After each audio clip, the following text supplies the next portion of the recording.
சோதனை நேயர்கள் அனைவருக்கும் வணக்கம். இன்னைக்கு நம்ம சேனலில் என்ன பார்க்க போகிறோம் அப்படின்னு பார்த்தீங்கன்னா, கிரகங்களுடைய சூழ்ச்சி காரணமாக ஒவ்வொரு ராசினியர்களுடைய தொழில் வாழ்க்கை எப்படி இருக்க போகிறது, அவர்களுடைய குடும்பத்தில் என்ன மாதிரி ஒரு சூழல் ஏற்பட போகிறது, ஆரோக்கியத்தில் ஏதாவது முன்னேற்றங்கள் ஏற்படுமா, ஆரோக்கியத்தில் ஏதாவது பாதிப்புகள் வந்துவிடுமா, இந்த மாதிரி அனைத்து தகவலுமே நீங்கள் இந்த வீடியோ மூலம் தெரிந்து கொண்டு பயனடையலாம். ஸோ அந்த வகையில் இன்னைக்கு துலாம் ராசினியர்களுக்கு உங்கள் வாழ்க்கையில் நடக்கக்கூடிய எல்லா விஷயத்தையுமே நீங்கள் இந்த வீடியோ மூலம் நிச்சயமாக தெரிந்து கொள்ளலாம்.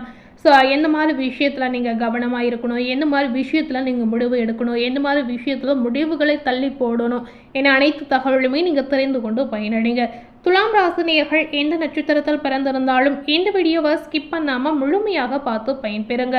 துலாம் ராசினியர்களுக்கு முதல்ல கிரக நிலை என்ன மாதிரி ஒரு சூழல் அமைந்திருக்கு அப்படிங்கிறத இப்போ நம்ம பார்க்கலாம்.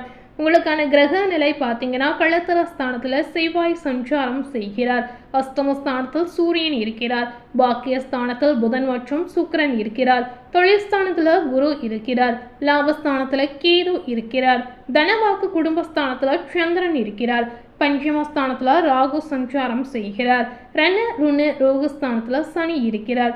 ஸோ கிரக நிலை இந்த காலகட்டத்தில் உங்களுக்கு இப்படி தாங்க அமைய போகிறது. அதாவது ஜூன் 9ஆம் தேதியிலிருந்து உங்களுக்கு இந்த மாதிரி கிரக நிலை அடிப்படையில் பல்வேறு விதமான மாற்றங்கள் நிச்சயமாக ஏற்பட போகிறது. துலாம் ராசியில் சித்திரை 1, 4ஆம் பாதம், சுவாதி நட்சத்திரம், விசாகம் 1, 2, 3ஆம் பாதம், இந்த நட்சத்திரத்தில் பிறந்த நேயர்களுக்கும் என்ன பலன் கிடைத்திருக்கு அப்படிங்கிறத முழுமையாக பார்த்து பயன்பெறுங்க. பொதுவாகவே துலாம் ராசினியர்கள் எப்படிப்பட்ட ஒரு குணம் படைத்த நபராக இருப்பாங்க அப்படின்னு பார்த்தீங்கன்னா, எல்லாருமே அவர்களுடைய வசம் வைத்துக்கொள்ள ஒரு சக்தி வாய்ந்த ஒரு நபர் அப்படின்னு சொல்லலாம். அதாவது வசீகர சக்தி படைத்த ஒரு குணம் படைத்த நேயர் யாருன்னு கேட்டிங்கன்னா துலாம் ராசினியர்களை சொல்லலாங்க. உங்களுக்கு ஜூன் 9ஆம் தேதியிலிருந்து கிரகங்களுடைய அடிப்படையில் பார்க்கும் பொழுது எல்லா விதத்திலுமே உங்களுக்கு நன்மை உண்டாகக்கூடிய ஒரு அற்புதமான சூழல் காத்திருக்கு அப்படின்னே சொல்லப்படுது. அதனால் பார்த்தீங்கன்னா எதையும் துணிச்சலுடன் எதிர்கொள்ளக்கூடிய வாய்ப்புகளும் உங்களுக்கு நிச்சயமாக உண்டாகும். தடைபட்டு வந்த காரியங்களில் தடை நீங்கக்கூடிய ஒரு அற்புதமான வாய்ப்பும் இருக்கிறது. சாமர்த்தியமான பேச்சால் ஆதாயம் உங்களுக்கு உண்டாகும். பணவரத்து உங்களுக்கு அதிகரிக்கக்கூடிய வாய்ப்பு நிச்சயமாக இருக்கிறது. உங்களுடைய செயல்களுக்கு தடைகளை ஏற்படுத்தியவர்கள் தாமாகவே வெளியே செல்லக்கூடிய வாய்ப்புகளும் உங்களுக்கு நிச்சயமாக இருக்குங்க. தொழில் வியாபாரம் போட்டிகள் நீங்கி நன்கு நடக்க ஆரம்பிக்கும். உங்களது வியாபாரத்திற்கு பக்கபலமாக ஒருவரது உதவி உங்களுக்கு தேடி வரும். முக்கிய பொறுப்புகளில் பார்த்தீங்கன்னா இருப்பவர்களுக்கு ஆதரவு கிடைக்கக்கூடிய காலகட்டமாக இந்த நாள் நிச்சயமாக அமையலாம். உத்தியோகத்தில் இருக்கக்கூடிய துலாம் ராசினியர்களுக்கு உங்களுடைய சாதுரியமான பேச்சால் மேல் அதிகாரிகளுடைய கட்டளைகளை நிறைவேற்றி பாராட்டை பெறக்கூடிய அற்புதமான வாய்ப்பு உங்களுக்கு கிடைக்க போகிறது. நீண்ட நாட்களாக நின்ற பதவி உயர்வு உங்களை தேடி வரலாங்க. ஸோ ரொம்ப நாளாக நீங்கள் வெயிட் பண்ணி இருக்கக்கூடிய விஷயம், ரொம்ப நாளாக நீங்கள் ஆசைப்பட்ட விஷயம் அனைத்துமே நடக்கக்கூடிய ஒரு காலகட்டமாக இந்த நாட்கள் உங்களுக்கு அமைய போகிறது. வாழ்க்கை துணை உங்களுக்கு ஆதரவாக பக்கபலமாக இந்த காலகட்டத்தில் இருப்பாங்க. பிள்ளைகளுடைய நலனுக்காக பாடுபடக்கூடிய கடினமாக உழைக்கக்கூடிய ஒரு சூழல் உங்களுக்கு ஏற்படும். ஸோ பிள்ளைகள் மீது பாசம் வைத்திருக்கக்கூடிய நேர்கள் இந்த மாதிரி விஷயங்களை உங்களுடைய மனதிற்கு கஷ்டம் வந்தாலும் சரி கடுமையாக உழைப்பீங்க அப்படின்னு சொல்லப்படுது. விருந்தினர் வருகையால் பார்த்தீங்கன்னா உங்களுக்கு மகிழ்ச்சி உண்டாகும். தடைபட்டு வந்த திருமண காரியங்கள் சாதகமாக நடந்தேறும். வீட்டிற்கு தேவையான பொருட்களை வாங்கி மகிழக்கூடிய அற்புதமான சூழல் இருக்கிறது. குடும்பத்தில் பார்த்தீங்கன்னா வீண் விவாதங்கள் தோன்றி மறியுங்க. ஸோ பெரிய அளவில் எந்தவித பாதிப்பும் கிடையாது. ஆனாலும் நீங்கள் கவனமாக இருப்பது ரொம்ப ரொம்ப முக்கியம். பெண்களுக்கு பார்த்தீங்கன்னா சாதுரியமான பேச்சால் ஆதாயம் உண்டாகும். ஸோ உங்களுடைய பேச்சு திறமை வைத்து எல்லா காரியத்தையுமே நீங்கள் சாதிக்கக்கூடிய ஒரு சூழலை ஒரு வாய்ப்பை நீங்கள் நிச்சயமாக பெறுவீங்க. பணவரத்து பெண்களுக்கு இந்த காலகட்டத்தில் அதிகரிக்கும். ஸோ எதிர்பார்க்காத விஷயமா பண விஷயம் உங்களுக்கு நடக்கலாம். நீங்கள் செய்யக்கூடிய முயற்சிகளில் தடைகள் ஏதாவது இருந்தால் கண்டிப்பாக இந்த காலகட்டத்தில் நீங்கிடும். ஸோ இதற்கு மேல் ஏதாவது முயற்சி செய்யணும் அப்படின்னு நினைத்தீங்கன்னா கண்டிப்பாக நீங்கள் தொடர்ந்து செய்யலாம். ஸோ செய்யக்கூடிய முயற்சிகளை கைவிடாமல் தொடர்ந்து நீங்கள் செய்து வந்தீங்கன்னா பாசிட்டிவான பலனை பெறக்கூடிய வாய்ப்பு நிச்சயமாக உங்களுக்கு கிடைக்குங்க. ஸோ பெண்மணிகளுக்கு இந்த மாதிரி விஷயங்கள் சொல்லப்பட்டிருக்கு. அரசியல் துறையில் இருக்கக்கூடிய துலாம் ராசினியர்களுக்கு இந்த காலகட்டத்தில் பார்க்கும் பொழுது உங்களுக்கு வேலை பளு நீங்கள் எதிர்பார்க்காத வகையில் உங்களுக்கு அதிகரிக்கும். அதாவது நீங்கள் நினைத்தே பார்த்துருக்க மாட்டீங்க. இந்த மாதிரி ஒரு சூழலை உங்களுக்கு ஏற்படுத்தி கொடுக்க போகிறது. அலைச்சல் உங்களுக்கு நிறையவே இருக்குங்க.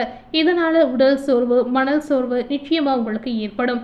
ஸோ அலைச்சல் அதிகமாக இருந்தால் சில விஷயங்களை நீங்கள் தவிர்த்து கொள்ளலாம். வெளியூர் பயணங்கள் உங்களுக்கு அதிகரிக்கும். மேலிடத்திலிருந்து பொறுப்புகள் அதிகமான பணிகளை உங்களுக்கு கொடுப்பாங்க. ஸோ இதனால கோபப்படாமல் டென்ஷன் ஆகாமல் இந்த விஷயங்களை நீங்கள் செய்து முடிப்பது உங்களுக்கு நல்லது. கலைத்துறையில் இருக்கக்கூடிய துலாம் ராசி நேயர்களுக்கு பார்த்தீங்கன்னா சற்று மந்தமான சூழ்நிலை இந்த காலகட்டத்தில் உங்களுக்கு இருக்க போகிறது. இந்த காலகட்டத்தை ஓய்வெடுக்க நீங்கள் பயன்படுத்தி கொள்வது ரொம்ப ரொம்ப முக்கியம். நீங்கள் ஓய்வெடுக்க பயன்படுத்தி கொள்ளாமல் இருந்தீங்கன்னா உடல் ரீதியாக ஆரோக்கிய ரீதியாக ஏதாவது தொந்தரவு ஏற்படும்.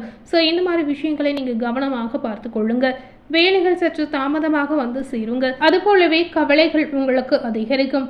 மாணவர்களுக்கு பார்த்தீங்கன்னா ஆசிரியர்கள் சக மாணவர்களுடைய உதவிகள் உங்களுக்கு தேடி வரும். பாடங்களை நன்கு படிப்பது கூடுதல் மதிப்பெண் பெற உங்களுக்கு கண்டிப்பாக உதவியாக இருக்க போகிறது.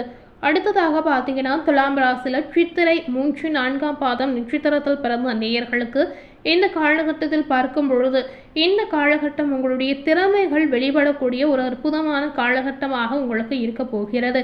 இதிலும் எந்த இடத்திலும் நியாயத்தையும் நீதியும் நிலைநாட்டுவதற்காக போராடக்கூடிய வாய்ப்புகள் உங்களுக்கு அமையலாம். நீங்கள் அனைவராலும் விரும்பப்படக்கூடிய ஒரு சூழல் கண்டிப்பாக உங்களுக்கு ஏற்படும். அதிக சுமைகளை எடுத்துக்கொள்ளாதீங்க. அதே நேரம் சின்ன சின்ன பிரச்சனைகளில் தலையிட்டு வெளியில் வர தள்ளாடுவீங்க. ஸோ இதனால மற்றொரு விஷயத்தில் நீங்கள் தலையிடாமல் இருப்பது உங்களுக்கு மிகுந்த நல்லது அப்படின்னு சொல்லப்படுது. ஸோ யார் விஷயத்தில் நீங்கள் தலையிடாமல் பார்த்துக்கொள்வது ரொம்ப ரொம்ப முக்கியம். அடுத்ததாக துலாம் ராசியில் சுவாதி நட்சத்திரத்தில் பிறந்த நேயர்களுக்கு இந்த கிரகங்களுடைய அடிப்படை காரணமாக பார்க்கும் பொழுது கிரகங்களுடைய சூழ்ச்சி காரணமாக பார்த்தீங்கன்னா ஏற்ற இறக்கமாக பொருளாதாரத்தில் இருந்த பாதிப்புகள் படிப்படியாக உங்களுக்கு விலகி செல்லக்கூடிய வாய்ப்பு இருக்கிறது. புதிய தொழில்களில் கால்பதிக்க போராடி கொண்டிருந்தவர்களுக்கு எதிர்பார்த்த மாற்றத்தை நீங்கள் கண்கூடாக பார்ப்பீங்க. நண்பர்களிடம் இருந்து வந்த பிரச்சனைகள் பார்த்தீங்கன்னா தீர்வுக்கு வருங்க. அலுவலக சூழல்களில் இருந்து இறக்கம் மறைந்து சகஜ நிலை உருவாகும் அப்படின்னு சொல்லப்படுது. ஸோ சுவாதி நட்சத்திரத்தில் பிறந்த நேயர்களுக்கு பாசிட்டிவான சாதகமான காலகட்டமாக இருக்கலாம். அடுத்ததாக துலாம் ராசியில் விசாகம் 1, 2, 3ஆம் பாதம் நட்சத்திரத்தில் பிறந்த நேயர்களுக்கு அரசு துறையில் இருந்து சலுகைகளை பெற குறுக்கு வழிகளை நீங்கள் தேடவே கூடாதுங்க. எதையுமே நேர் வழியில் நீங்கள் செய்து வந்தீங்கன்னா கண்டிப்பாக பாசிட்டிவான பலன் உங்களுக்கு தேடி வரும். பொது வாழ்வில் இருக்கக்கூடிய நேயர்களுக்கு உங்களுடைய புகழை தக்க வைத்துக் கொள்ள சிறிது சிரமப்பட வேண்டிய ஒரு சூழல் உங்களுக்கு உண்டாகலாம். ஸோ பொதுவாகவே துலாம் ராசி நேயர்களுக்கு எல்லாமே சாதகமான பலன்களாக கிடைத்திருக்கு. இந்த நேரத்தில் எந்த மாதிரி தெய்வ வழிபாடுகளை நீங்கள் மேற்கொள்ளணும் அப்படின்னு கேட்டிங்கன்னா வெள்ளிக்கிழமைகளில் ராஜராஜேஸ்வரியை அர்ச்சனை செய்து வழிபட்டு வந்தீங்கன்னா எல்லா நன்மைகளும் உங்களுக்கு உண்டாகும். செல்வம் சேரும், செல்வாக்கு உயரும் அப்படின்னு சொல்லப்படுது. ஸோ முடிந்த அளவுக்கு இந்த மாதிரி அம்மன் வழிபாடு நீங்கள் செய்திடுங்க. ஸோ இன்றைக்கி நம்ம சேனலில் துலாம் ராசி நேயர்களுக்கு ஜூன் 9ஆம் தேதியிலிருந்து என்ன நன்மை கிரகங்களுடைய அடிப்படையில் நடந்திருக்கு அப்படின்னு பார்த்துருப்பீங்க. மேலும் இது போல் ஒரு புதிய தகவலை தெரிந்து கொள்ளணும் அப்படின்னு நினைத்தீங்கன்னா மறக்காமல் நம்ம சேனலை சப்ஸ்கிரைப் பண்ணி பக்கத்தில் இருக்கக்கூடிய பெல் பட்டனையும் ப்ரெஸ் பண்ணிவிடுங்க. தேங்க்யூ.